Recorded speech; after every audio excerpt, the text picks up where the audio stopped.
Sex trafficking occurs everywhere. It really is a borderless crime. It happens within borders and across borders. Chatham-Kent is a seemingly quiet community. It has a small town atmosphere. We are located between two large cities. We're close to two international border crossings, and people really do believe that something like that would never happen here, but in fact it does.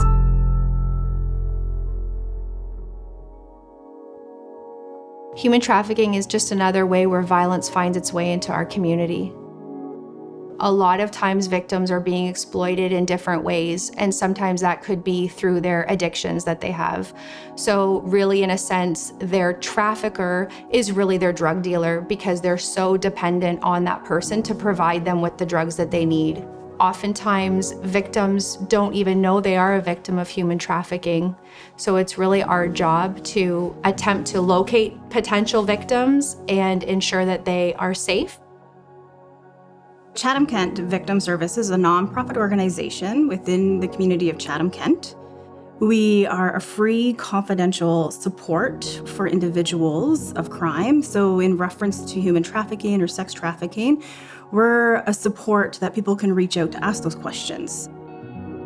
People will often call victim services just to even hypothetically have a conversation. They won't always tell us in our first conversation, but as we gain their trust and their confidence, and just being present with them and wondering, they begin to tell more that we can identify that it fits the human trafficking piece, so then we can access different funding and other resources that we could wrap around them in that moment. Sometimes we only have one chance, and we only have a few minutes to speak to someone who we think may be a victim because they're here for a short period of time and then they're moving on.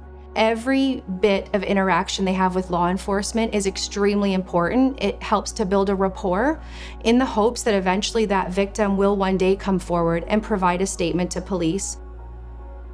There was a time that you knew who your friends were, you went to school with them, you interacted with them, you knew everybody that you connected and communicated with. But with the social media platforms that we have friends of friends, and then you have friends of friends from there. Any platform that any youth, any person is using, even your phone receiving random text messages that have an invite to something, and there is a chance and the opportunity, you have no idea who actually is on the other side of that keyboard.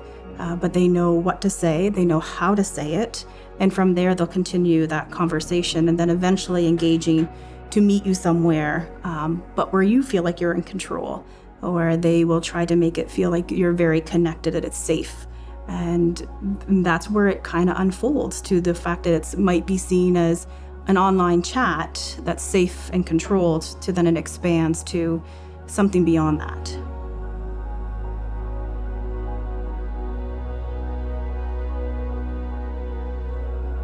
The entire world is our kids' backyard. They're online. Social media is a huge part of kids' lives now. And we don't know who they're talking to, and they don't know who they're talking to. And they really are so much more accessible to people who are looking to exploit them. Human trafficking is a complex and often hidden crime. It affects all communities. Large cities, small rural areas, it does not discriminate, and it can happen anywhere. We're trying to take a proactive approach through our investigations and initiatives that we're part of here in an attempt to stop human trafficking and identify victims with the end goal of turning a victim into a survivor.